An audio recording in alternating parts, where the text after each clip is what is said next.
And a lot of people, they fight against their children because their children are trying to be independent, which they should be independent. Philosophy of the book is what they call planned emancipation. By the time that your son or daughter is 18 years old, you should launch them into the world, and they should have enough ability and responsibility to make their own decisions based on your guidance and direction as a parent. So we just put kind of notches in their development as a child that is tied to their age. So one of those is my daughter, Kelsey, is 9. So her bedtime, meaning the time she has to be in her room, is 9:15. And she has to then be in her bed at 9:45. Kelsey knows when she is 12 years old, she gets an extra 15 minutes. So she can then go to bed at 9, to her room at 9:30 and get in her bed by 10. And if she's not in her bed by 9:15, before I read this book, I'd be like, get in your bed. I'm screaming at the top of my lungs. Like I want my children away from me at that point. Yeah.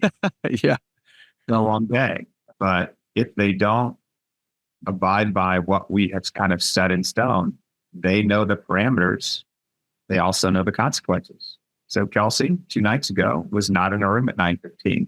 So I just looked at her. I'm like, hey, it's 9:25. You're not in your room. You lost 15 minutes tomorrow. And she's like, dang it. She got her vitamins and went up to bed because she didn't hit the expectation that the Maletich team had decided as parents.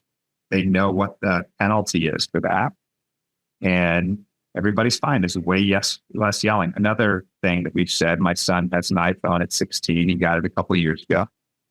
And at 16, he cannot have his iPhone in his room overnight. Seems like a pretty obvious reason why. When he goes to bed at 16 years old, he's got to plug his phone in outside of his bedroom. So about a week and a half ago, I got up in the morning at 5 when I normally get up to go down and get my coffee. And I looked at his plug and his phone was not there. Mm-hmm. He had fallen asleep in his room with his iPhone. And when he came down to go to basketball training in the morning, I just said, hey, you slept with your phone last night in your room, didn't you? She's like, yeah, I fell asleep. I said, so this is your warning.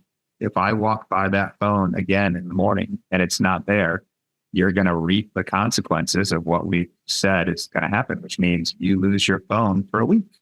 Mm. But when he's 17 years old in October, he gets to have his phone at night in his room overnight.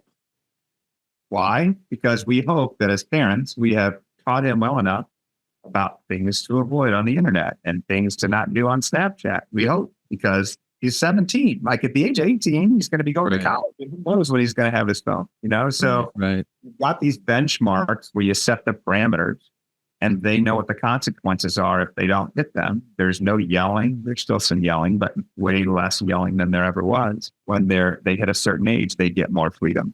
And that revolves around social media. I love that. Phone. It revolves around dating. Yeah. It revolves around bedtime. Just all of that stuff. Here's one other one. My 13-year-old daughter, when she turned 13 2 weeks ago, she no longer has to clean her room. Her room is her responsibility. So if it stinks to high heaven in her room because she's got dirty laundry there for 2.5 weeks, that's her responsibility. Yeah. We no longer tell her she has to clean her room. She's 13 years old and she should be able to reap the consequences if she doesn't have any clean underwear in the morning. She's got to flip it inside out, wear it again, That's so to clarify though, when you start to instill these parameters, like your 9-year-old, you don't tell her when to go to bed. She knows the time, and if she's not paying attention to the time, it's not like you said, "Hey, go to bed," and she just took extra minutes. Like you don't even tell her now. It's 9:15 past. Then you just mentioned, "Hey, you lost 15." If I forget and she forgets, she reaps the consequence. Most nights, I'm like, "Hey, Kelsey, you're a reminder. 9. No time. About 5 minutes, right?" She's like, "Yep, 5 minutes. I'm getting my vitamins." Yeah, so you're coaching her through it.